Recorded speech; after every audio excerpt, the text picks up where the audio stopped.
Hello, and welcome to the Bookish Ballerina podcast. Hello, Eleanor. Thank you very much for inviting me to be interviewed here. It is my pleasure. I'm looking forward to it. To start off, what is your story? What is your background? How did you get into counseling dancers? All of that. Have you got 2 hours? I'll make it short. I started ballet when I was 6 years old. And at age 10, by then I really loved it.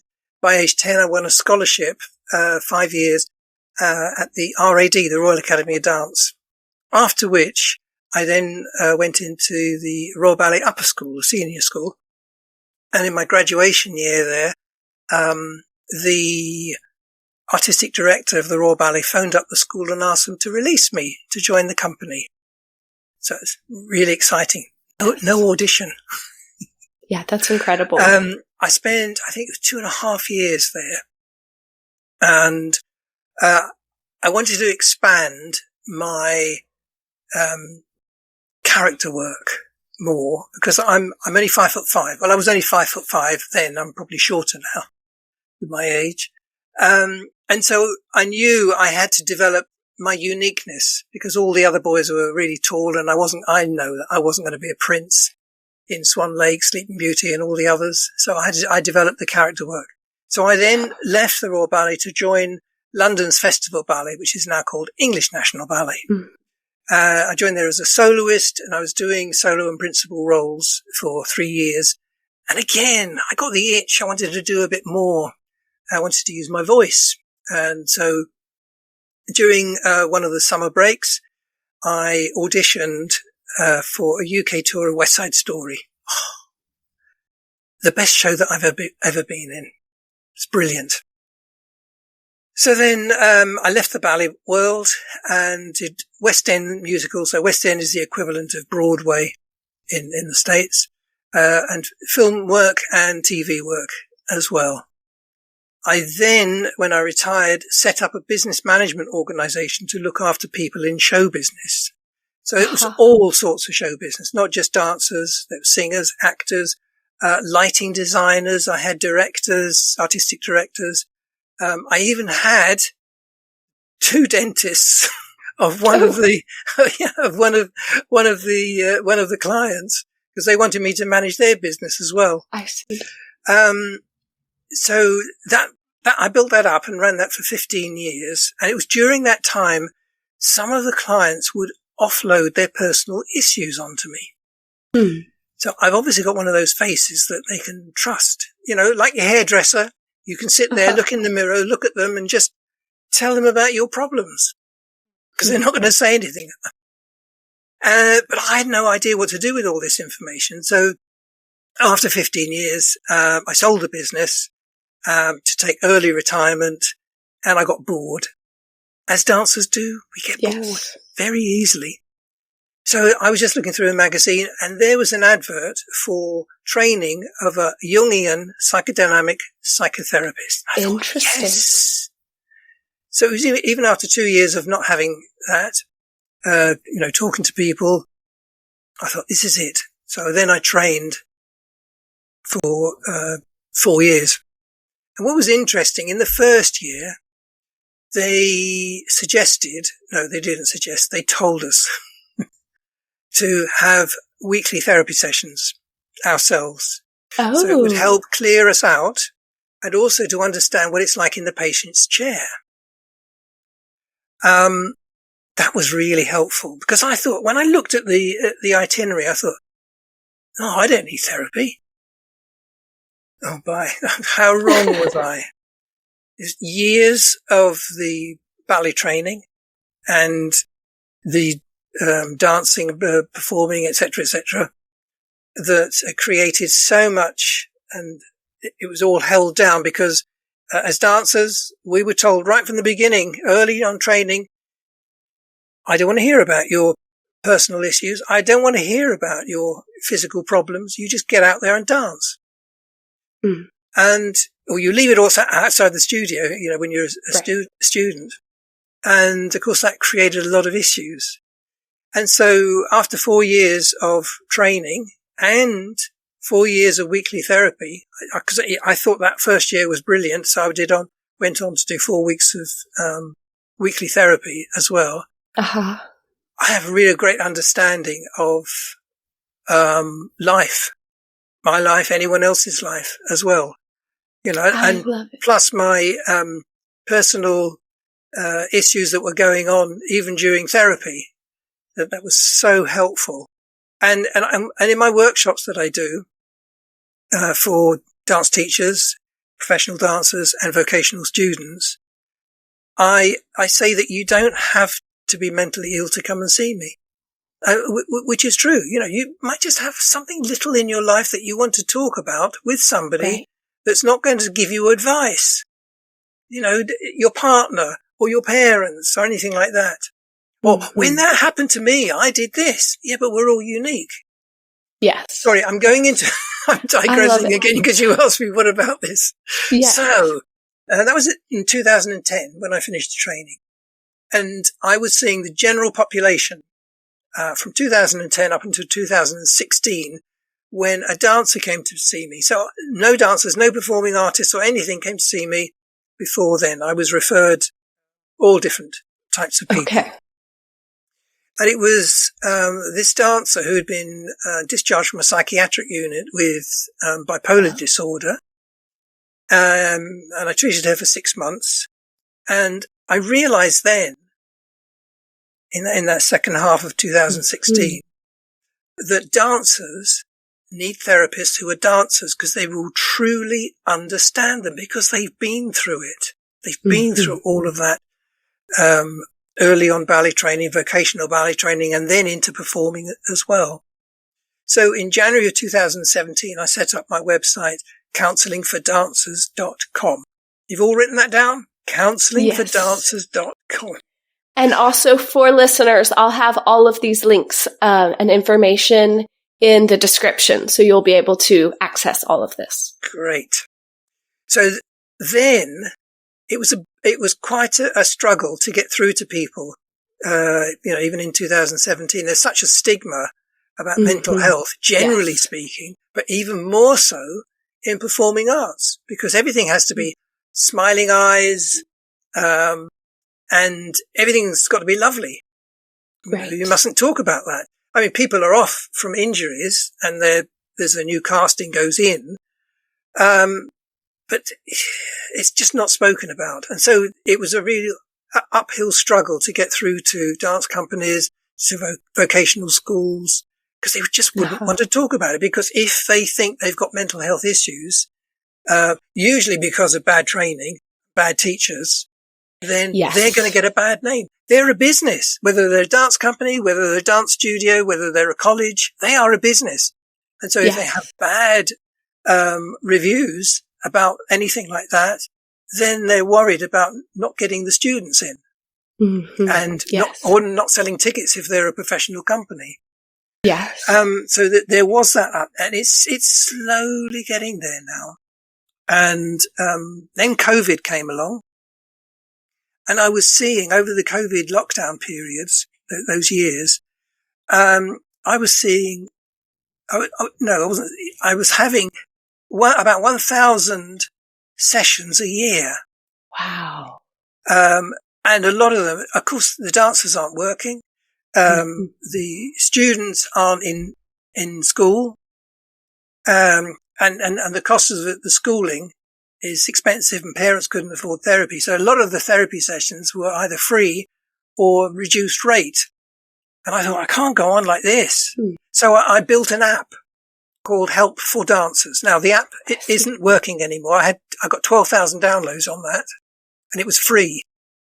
That's and amazing. So what I did was I took the content of that and put it into a course format, which I haven't launched yet. That's going to be launching sometime this year. Okay. Unfortunately, you're going to have to pay for that, but it's not going to be much. Only a couple of dollars, pounds, euros, yens, whatever they buy it at. And I then quickly put together some ebooks as well. They are on sale in the counsellingfordancers.com website under ebooks. Again, they're very reasonably priced. And it then got to the point where I thought, I can't do all this by myself. So 2 years ago, I set up a charity. I was the founder and the CEO. And just this year, we started doing the three things that I proposed to do, which was the workshops. And this is for the UK at the moment. We're starting in the UK. We may expand abroad. So my counsellingfordancers.com business is all abroad now, all outside the UK. I see. STEPS, STEPPS, is just for the UK, the charity work there. So it is workshops in the same basis of vocational schools, so age 13 upwards, and for dance companies as well.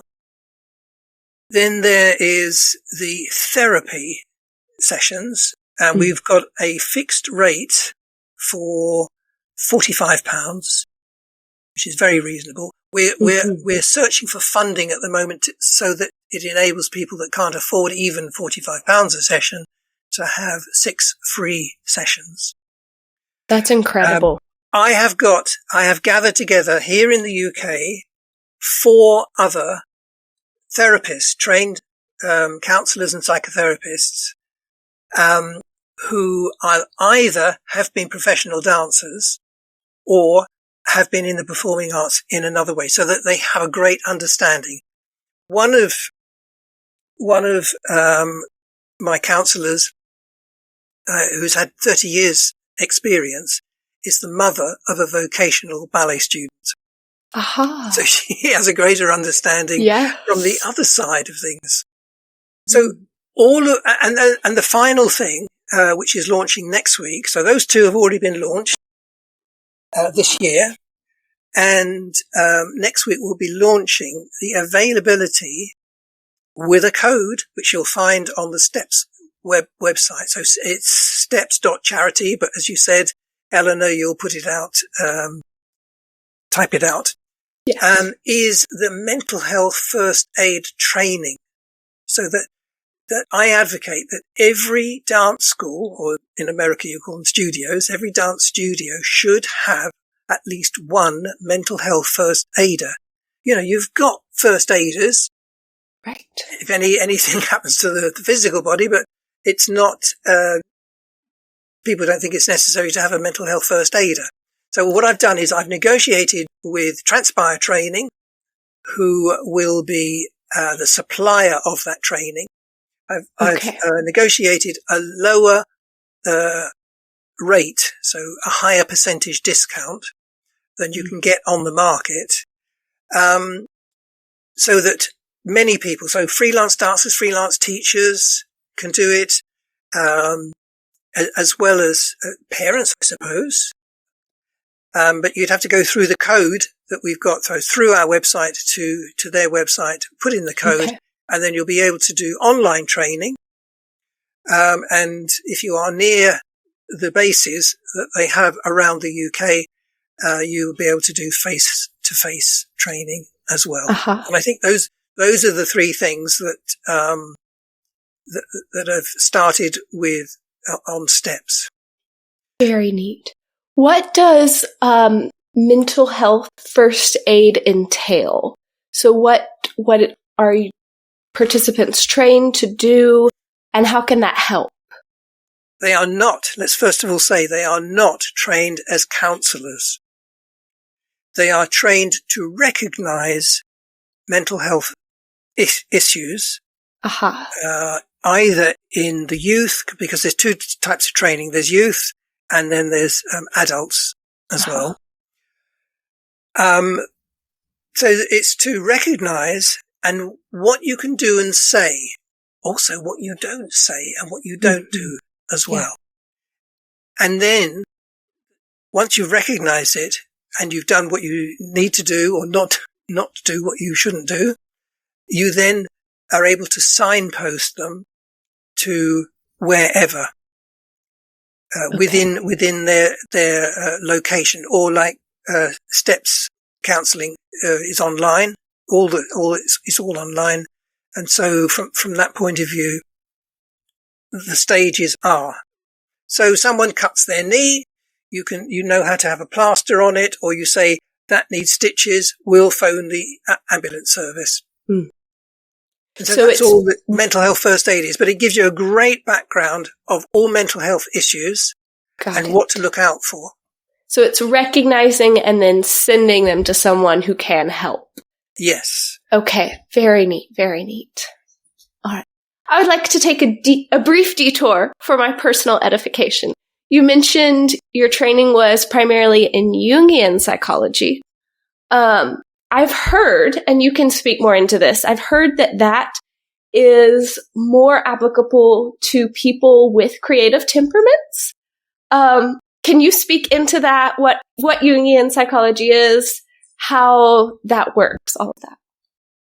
Okay. So, it's not necessarily just for creative people. Okay. What we look at is what's going on in the unconscious.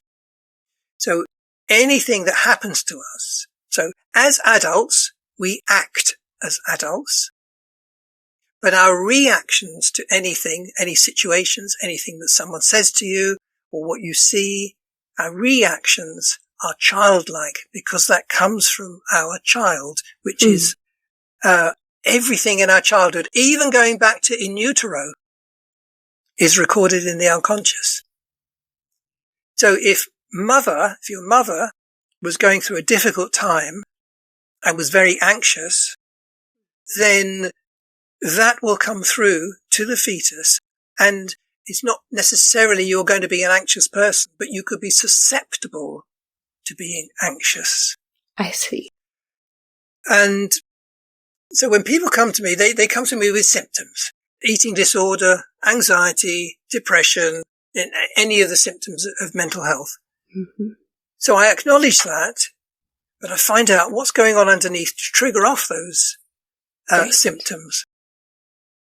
And so I've just had a patient, and you call them patients in America. We call them clients. Unless you work for the National Health Service, then you can call them patients. Uh-huh. Oh, semantics here. So we have, this one did have an eating disorder. Okay.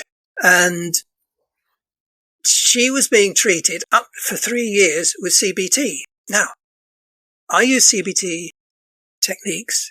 I don't advocate that CBT should be used as a standalone therapy, because she did it for 3 years and she said it didn't work.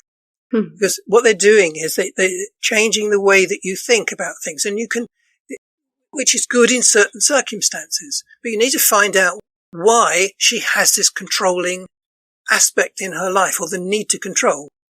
So that's the controlling of eating, either counting calories or counting the amounts of weight, or the need for control of something. Something in her life created for her the need for control. What was it? Well, we discussed that, and we found out some things I'm not going to say here. Right, yes. We found out why she needed the control.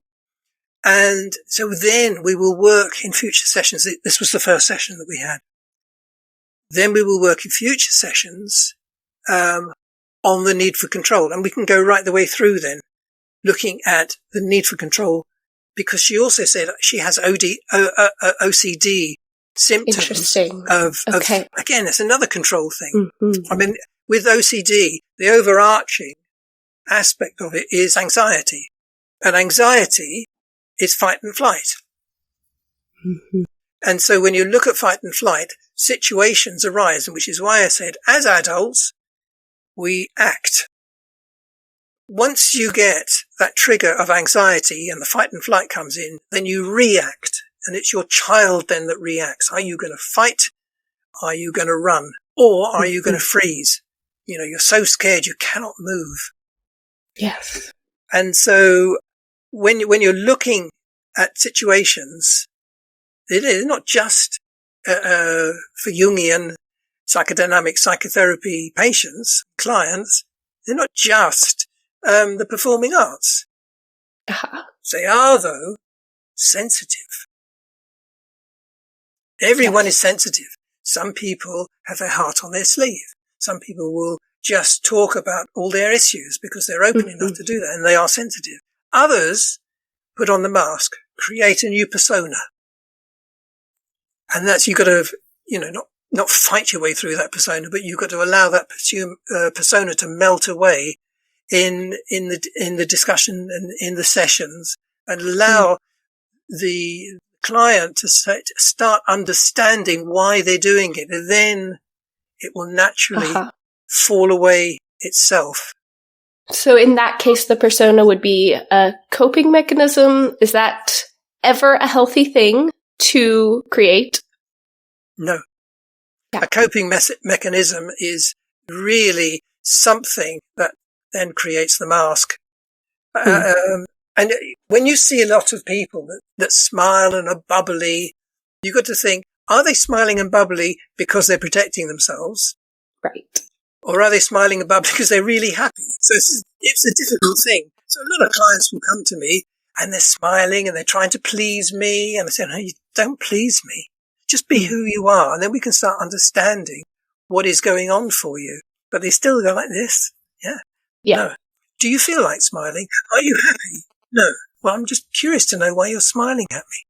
And then they start realizing that their behavior has been created by the need to feel safe. And so if they need to please people because they've had people in the past that, for instance, are difficult parents or parents who are either rowing at each other, and so they've got to please them by keeping the peace, being good children. So they've not been able to create a personality for themselves. They've created this people-pleasing personality. I see. And Eleanor, can you've done psychology, haven't you? You've studied psychology. A little bit. I have an interest in it. Yes. Yes. So when you're thinking about this and what I've said, and you're thinking about friends or acquaintances that you know, has anything resonated? Yes. Yes. Definitely. So for anyone listening to this or watching this, you can recognize it in other people. You start recognize it in yourself. Yes. Now Jung said that if you dislike somebody, there's a probability that there's something in their personality that is in your personality and you're disliking it because it's in your personality. So just be mindful of who and what you dislike. And then you can start clearing that out of your personality and start loving yourself. There's a lot of people, and especially dancers, a lot of people do not love themselves because you think, I started ballet when I was 6 years old. Others have started earlier. And from that age, whatever time they started, they have been corrected all the time. And that feeling of not feeling good enough because you're being corrected all the time. And especially if you've been corrected in an abusive way or a dismissive way. Yes. And you go through life thinking, I'm not good enough. And then you don't start loving yourself. You're not looking after yourself. Yes. And so so many people in the ballet world, especially, just have low self-esteem. Yes. No self-esteem, probably, as well. Despise themselves. And yes, and they haven't been able to get that real inner child out that enjoyed ballet when they first started, or enjoyed performing when they first started. And all they're getting now is corrections. No good. Yes. And they're using all the voices that they've come across during their life, and it becomes their own voice in their head. Yeah. Because you call yourself stupid. Oh, I did that. Oh no, that's so stupid of me. And so you're using those words. Let me tell you something. You all have to do your own research on this. Dr. Emoto. How is that spelled? E-M-O-T-O, I think. Emoto. Yes, Dr. Emoto. Okay. So he did some research, I think it was in the 80s or 90s. He's dead now. And what they did was they took some water, put it into see-through jars, and the assistants would pour love and affection, all the words, oh, I love you, what a beautiful glass of water you are, etc., etc., and then wrote love, affection, gratitude, and things like that on stickers all around the jar. Mm-hmm. And then in another room, the opposite happened. So there was this jar, and the words, the hate words, you're ugly or awful, etc., and then stickers around it with similar words on it, and then left it for a while, and then they took bits of water out, little droplets of water from the two different jars. They froze them, and then under a microscope, they then looked at the crystals, and the love jar had beautiful crystals, and then the hate one had dark, shapeless, frozen water. Yes, fascinating. That is so fascinating. I've heard a similar experiment done with plants where there was affirmations to one plant, love, and it flourished, and then another plant died under opposite conditions. Yeah. So let me get back to Dr. Emoto and the water. Yes. How much water have we got in our body? 75%? Something I don't like remember that. the exact number. Something like that.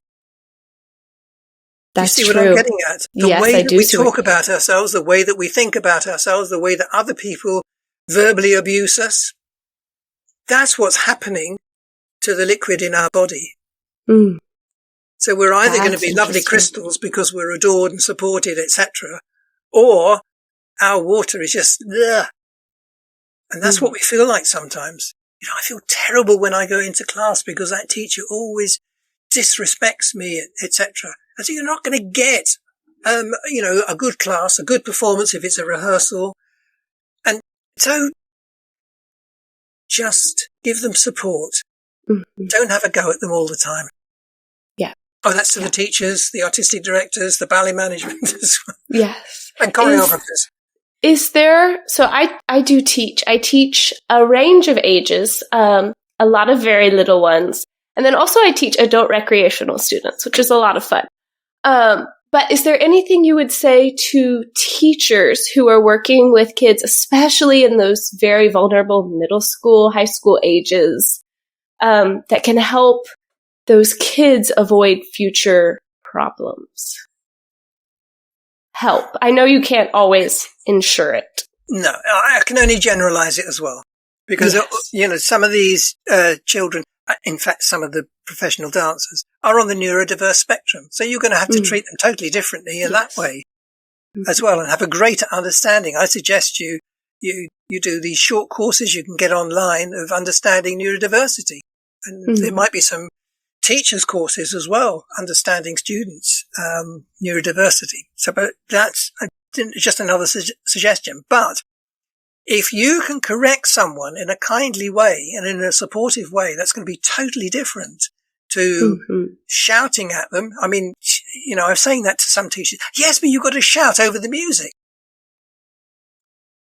So you then say before class, not necessarily every time, but for the new students, I will be shouting over the music to give you corrections. I'm not shouting at you because you're useless or anything like that. So an explanation so that they understand what the shouting is all about. Because they may have a very abusive childhood and a very abusive home life that they're escaping to do dance classes. And they're just going from, what do they call it? The pot to the fryer or something like that. Yes. Frying pan to the fire. That's it. Yeah. Frying pan into the fire. And so when you're dealing with people like that, you really must be careful. Otherwise they may have such a talent, but they're not going to go to class because they're shouted at, and the same as they do at home. So if you can do it in a supportive way, you can correct them. You can say, that your arms are really nice on that, but if you do this, or if you flick your arm up, or but you need to close your feet, are much tighter than you do, and it looks so much better. So rather than just, use your arms, point your feet. Yes. Oh, sorry, the sound man. Yes. That makes perfect sense. Yes. And then, sorry, Ellen, I just want to go on from there. Yes, because absolutely. I can imagine teachers saying, or artistic directors saying, yes, but you're not going to get out of them what you want. Well, actually, you will. You're going to get so much more. You're going to get someone that is not training in fear. Mm-hmm. We trained in fear. We performed in fear. And in fact, when you leave, I'm telling you about 4 years of weekly therapy. Yes. You leave still in fear because you think the world outside you're just useless. Oh, I've given up my identity as a dancer. Well, no, you haven't given your identity as a dancer. You can still be a dancer inside. But what you are taking with you are so many transferable skills. Absolutely. So anyone you go and work with, they go, what? You've picked it up so quickly. What I just said to you. And you're doing this so quickly. And when I taught you to do that, you're doing exactly what I want. Well, these are transferable skills. And you've got the focus, you've got the drive. Yes, I know they're neurodiverse disorders, not disorders, neurodiverse traits. Yes. But these are the things that we carry through our life. So don't train them in fear. Don't work with them in fear. And especially for dance companies and shows and choreographers and artistic directors, you support your dancers. You don't have to push them. They will push themselves from the training. What you need to do is to give them time and breaks so that they can recover each time. And it's only like 10 minutes, 5 minutes, especially people with neurodiversity just need a 5-minute break to get rid of all that 1,001 things that are going on in their head. It's not attention deficit. It's attention overwhelm. That's what it should be called. Mm. So when you support your dancer, they are not going to be rehearsing or doing class in fear, which then when you say one more time, they will then push themselves at one more time and they get tired. And Eleanor, what happens when you get tired? You stop thinking as clearly. And that's the mental part. And the physical part is? You could get injured. Yep. And that's where the injury shortens a dancer's life. So you will be able to have dancers who have longer careers. No research has been done about this. So anyone out there who wants research, give me an email, join in, and we'll do some research on this. That is my theory. That would be cool. Yeah, that makes sense. Absolutely. Okay, one more tiny little thought on this, and then we'll go back to our main area of discussion. But you mentioned, isn't this main? Yes. Well, I in my detour on all right, specific topics related to psychology. So you mentioned CBT, which, if I'm correct, is cognitive behavioral therapy. Yep. That did not work for one dancer. In what scenarios, or are there any, I guess, genres of scenario where that has a greater tendency to work? What is that? A little bit of explanation. It's usually mild to moderate anxiety, and the same for depression. Those sort of things, and they do work. And that's where the research has found that's worked. But what they're doing is they're encompassing everything into this because it's quick and cheap. I see. Awesome. Or it's cheap, not necessarily quick, because this one had 3 years and it didn't work. There is the research that has shown that more than half the people that had CBT will come back for more because it's not sustaining. But there are some people that it works and you never have treatment again. It's just too generalized a treatment, because a lot of people need more specific as to why they're like that. That makes sense. And it does help with the symptoms. Okay, that makes sense. Very cool. So what are some things that you think it is important for dancers to know about mental health, just in their career field, whether they're students, whether they're professionals? What are some important principles to know? How to breathe. Not necessarily breathing dancing, but using breath techniques to help them with any anxiety. So anxiety is worrying about the future, but it is triggered by the past. And depression is what has happened in the past and you still haven't got over it. I'm just generalizing, because some things, like bereavement, you can get depression from. So that's present really from that point. That's not in the past, but then from after that, the missing somebody, can create the depression there. Mm-hmm. And when you think about, bereavement and grief doesn't necessarily mean bereavement in the respect of, especially for a dancer, because we move through so many transitions, and each transition is a grieving process. So if you have a family that you were brought up in that dealt with matters of sadness and that were open and talked about it and worked through each process of bereavement, if it's a lost pet, grandma dies, anything like that, and they show their emotions and they discuss it, how are you feeling, etc., rather than sweeping it under the carpet and get on with your life, that type of thing, then someone who understands how to deal with grieving will go through each transition and deal with the grieving process. So when you finish a career, as I did at age 29, I just got on with it.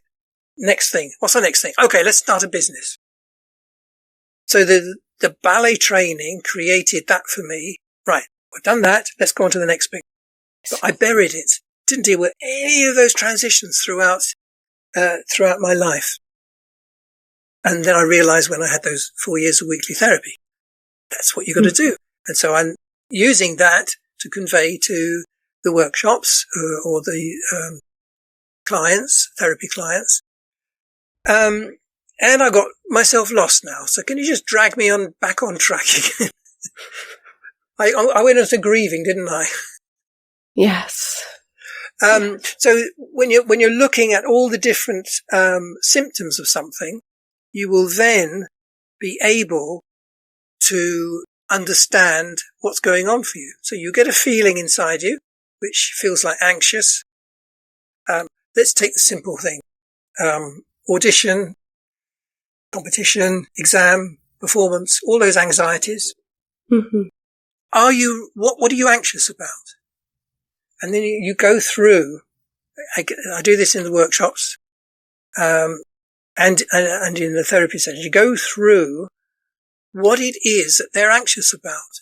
You find out actually there's nothing too anxious about to do with the performance, exam, competition. It's what's happened in the past. I fell over on this step. I forgot this step. The thing is, when you're doing all these auditions, competitions, etc., you have been rehearsing. Yes. The auditions are class. You've done class for how many years?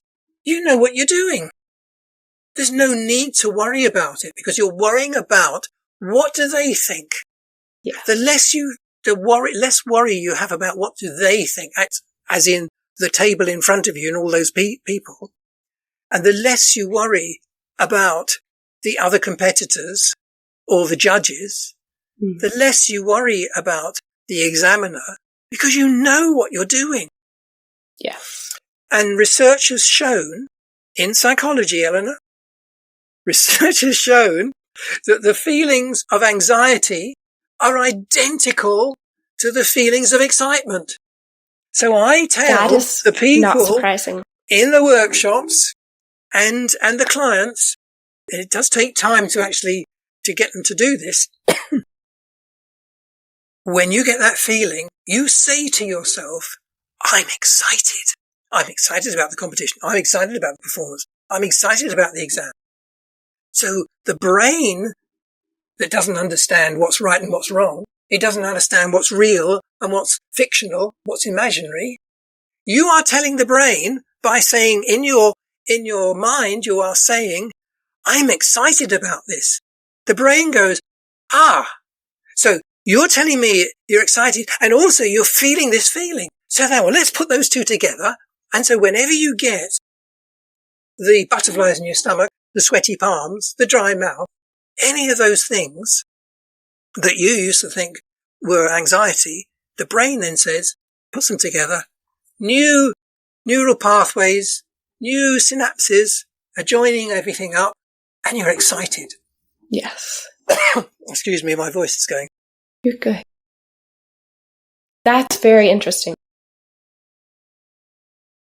Yes. Work on it. Those listening to this, work on it. Yes. And you will get to understand that whatever you tell yourself, your brain will say, when I used that example earlier, you're stupid. The brain says, oh, you're stupid.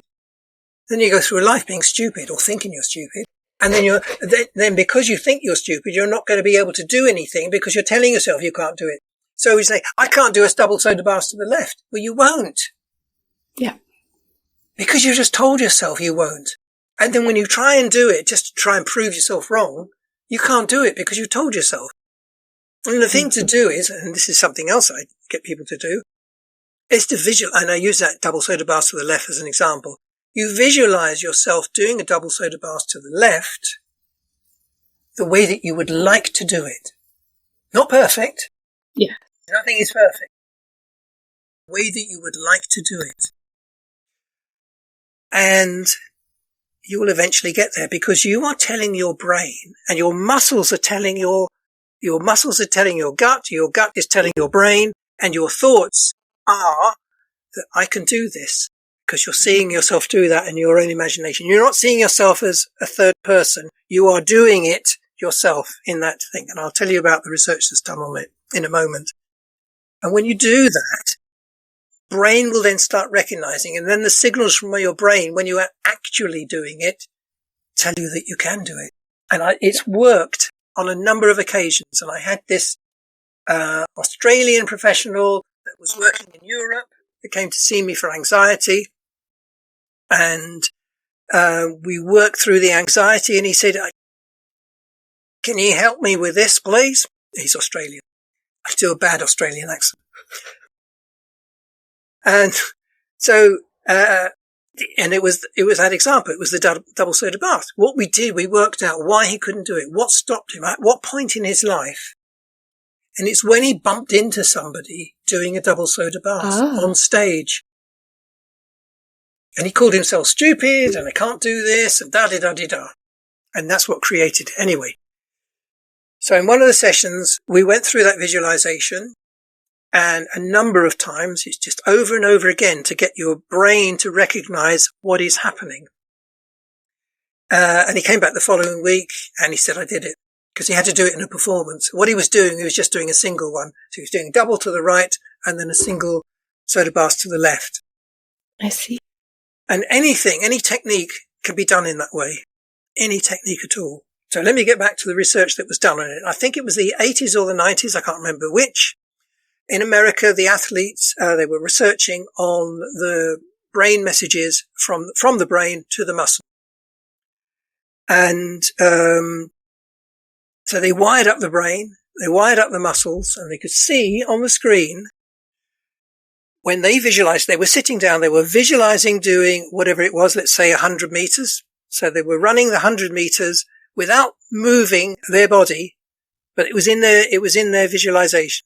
So then they got the link from the thought, the imagination. The brain didn't realize it wasn't wrong. It doesn't recognize what's right and what's wrong and what's imaginary and what's real. So it's taking it as real that person is running the 100 meters to the extent that they want to, the speed, the timing, etc. And I just transferred it into dance. So you do the visualizations. And I know that this has been going on. What is missing from that is the third aspect, is the emotion. What's it like for you to do a double saut de basque? Remember what it's like. If you want to do 6 pirouettes on point, you do the 6 pirouettes and you say, what is it like for you to do 6 pirouettes? Oh, it was fantastic. Okay, so remember that fantastic feeling. Now visualize it, doing the 6 pirouette and bringing that emotion into it as well. Mm. So you're joining everything up. And then the brain recognizes all of this as a joined up thing, that you can do it. And you feel wonderful when you do it, even though you haven't done it. And then when you do it, that's when it all comes together. Yes. That's really neat. You spent so long training to do these things. If it's a variation, you spend so long rehearsing it. Absolutely. You've listened to the music. The music is in your body. The training is in your body. All you have to do is enjoy it as well. Go on stage and enjoy it. And if you enjoy it, the audience is going to enjoy it. If you enjoy it, the artistic director that's auditioning you is going to enjoy it. Mm-hmm. And the examiner. And the judge. They're going to enjoy it. They're not necessarily going to put you in first place, but they're going to enjoy it. And that's all that counts. And the other thing that counts, which is most important, you enjoy it as well. That's why you started dancing, because you enjoyed it. You had fun. Don't lose the fun aspect. Mm-hmm. It's not an office job. It's a job to enjoy. Absolutely. So visualization is an important strategy for rehearsal. Are there any other... And for injury rehabilitation as well. Ah, interesting. Because then the body recognizes, I can do this again. I can do this. Because you're visualizing something. There's this wonderful thing. I don't know what it's called, but they're retraining people, that have lost the use of an arm or a leg, and they put a mirror. I've heard of this. Have you seen it? Yes. Fantastic. Yes. So the left hand works well. And so you've got the left hand, and then you've got the mirror on the left hand. You have your other hand on the other side. So all you're looking at is a mirror version of your left hand, and you're moving it. And the brain thinks it's your right hand that's moving. Yes, because it sees in the mirror. Absolutely fantastic. Mm-hmm. That really is. So crazy. Mm-hmm. Very cool. Are there any other strategies, things that are helpful as general principles? Reframing anxiety as excitement because it's the same emotion or same feeling. Visualization. Are there any other general strategies you would like to share? I've done the ones that I've already talked about, loving yourself. Yes. Using the supportive words to yourself, either in thought or in actual words. There is, havening. Okay. And this is stroking downwards. And when you're stroking downwards, you use your first name and you say, I love you. So in this way, you say, Terry, I love you. Terry, I love you. And invariably, the people that are doing this in the workshop or in the therapy sessions get embarrassed about it. So you need to do it in front of a mirror, not in the therapy or the workshops. You do it at home. And the best thing is to actually vocalize it, not think it.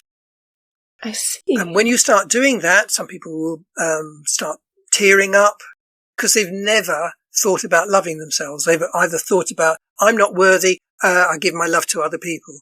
You've got to start loving yourself. If you don't love yourself, who is going to love you? And it comes across the stage, the studio, the competition, whatever. It comes across if you don't love yourself. The smile is not enough. It has to come from inside. Mm-hmm. So that's another tip.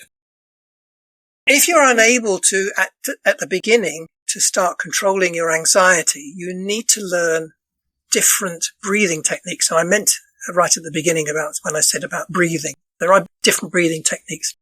So the shortest one to learn is breathing in 3/4 full and then doing a short breath afterwards. So it resets the sympathetic nervous system. Uh-huh. So I'll do it for you if I can. Shall I roll back a bit? I'll roll back. Yeah. Go for it. Okay. And it's that short one at the end, and then you breathe out slowly through pursed lips.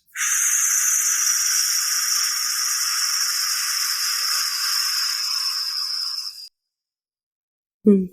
Give yourself a bit of time, and then do it another 3 times. So I'm not going to do it 3 times, just do it once more.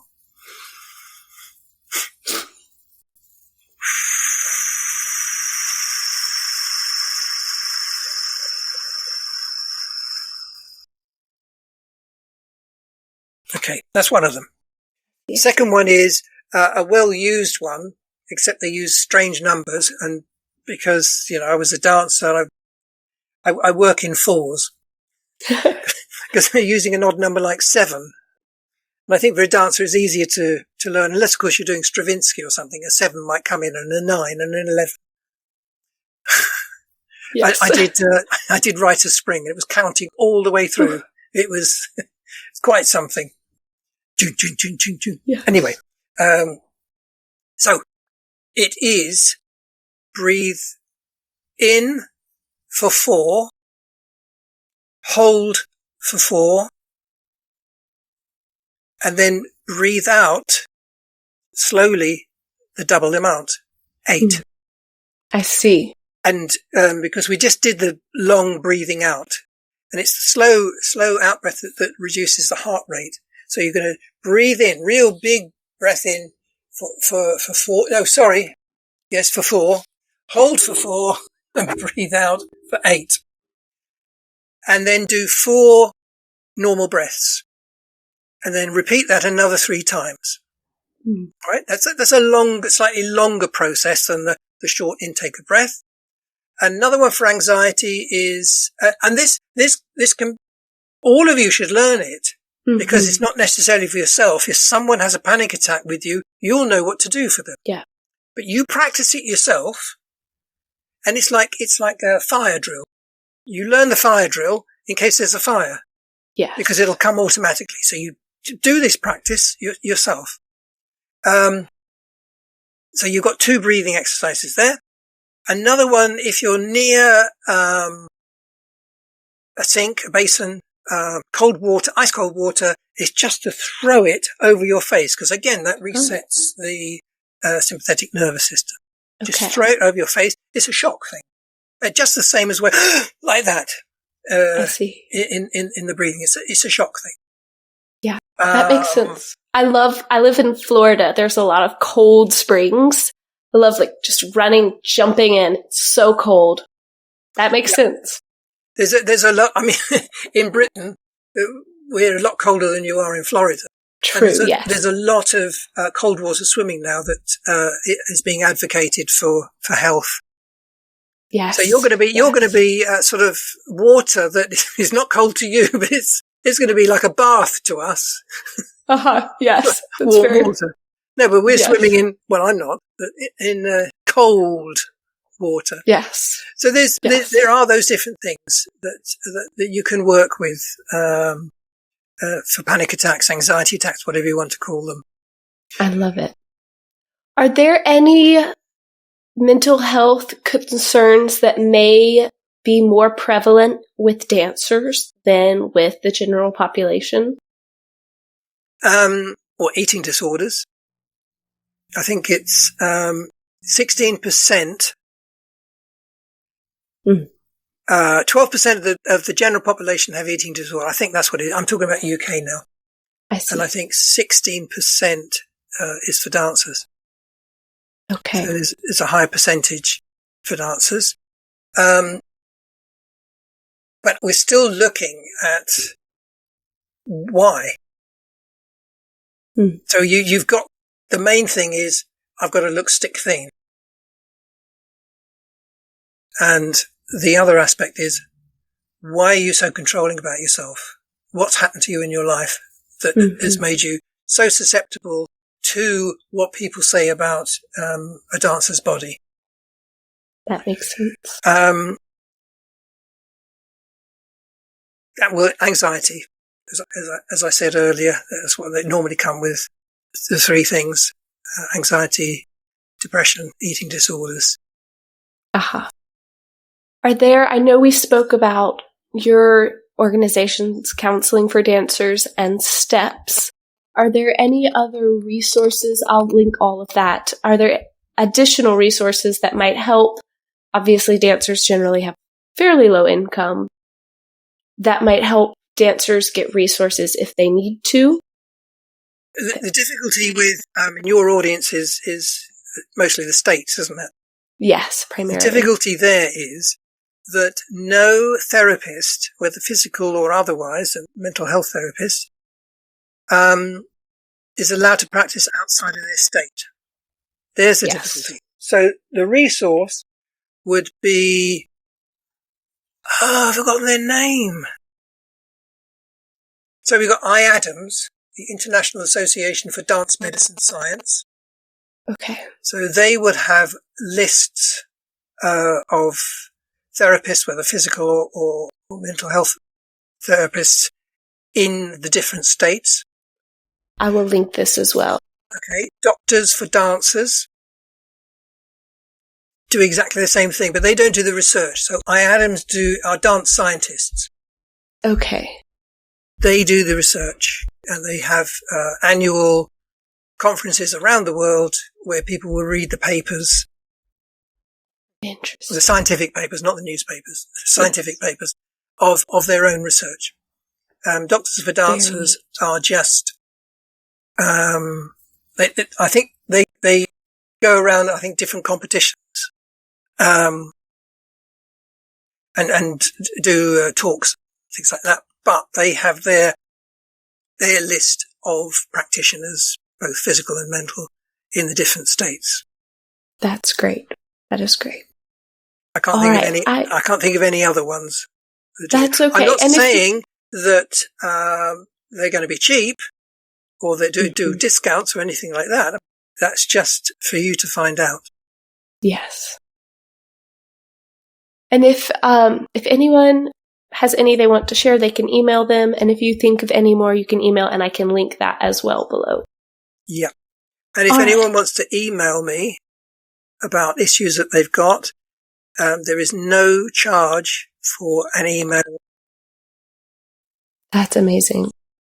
That's amazing. And I can if it's okay, I'll put your email address below as well, if that works. Yeah. So if you're outside the UK, it'll be the Counselling for Dancers email. And if you're inside the UK, it will be the STEPS email address. And it would be lovely if you were to go onto the website for STEPS and donate. Yes, absolutely. We need the funds in to be able to give people free therapy sessions.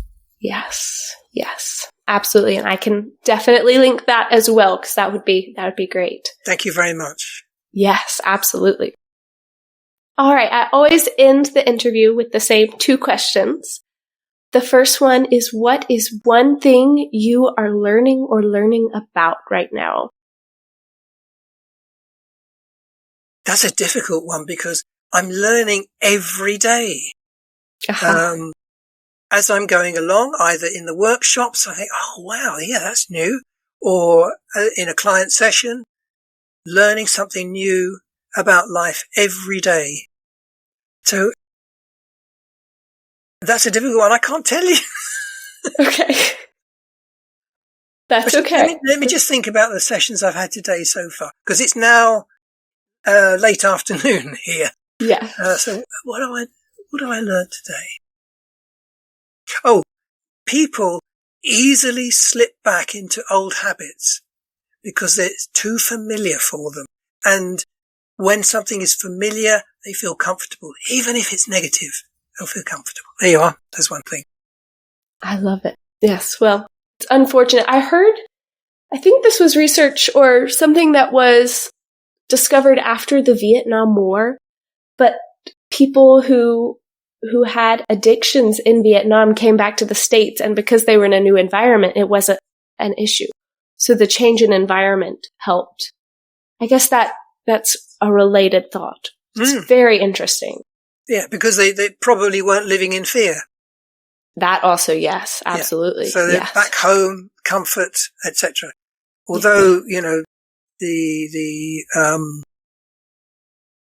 armed forces that came back are still suffering, generally speaking. Yes. Yeah.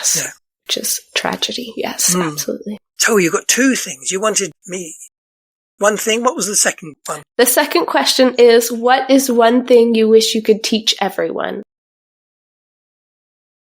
To love themselves. Yeah. It's a good one. Yes, absolutely. All right. Do you have any last thoughts you would like to share before we wrap up? Yes, for dancers. Presumably, mostly are dancers. Mostly probably dancers. Yes, we do have some. The title, Eleanor, isn't it? Because of the title. Yes. Right. When you are given a day off, have a day off. Don't do anything to do with dance. Don't do anything like going to the gym or going running. Walk. If you're going out for a walk in the countryside, in nature. Take a day off. Yes, that's great. That's wonderful. All right. Thank you so much for coming on the podcast. It's my pleasure, Eleanor. Yes, it has been a joy. Thank you.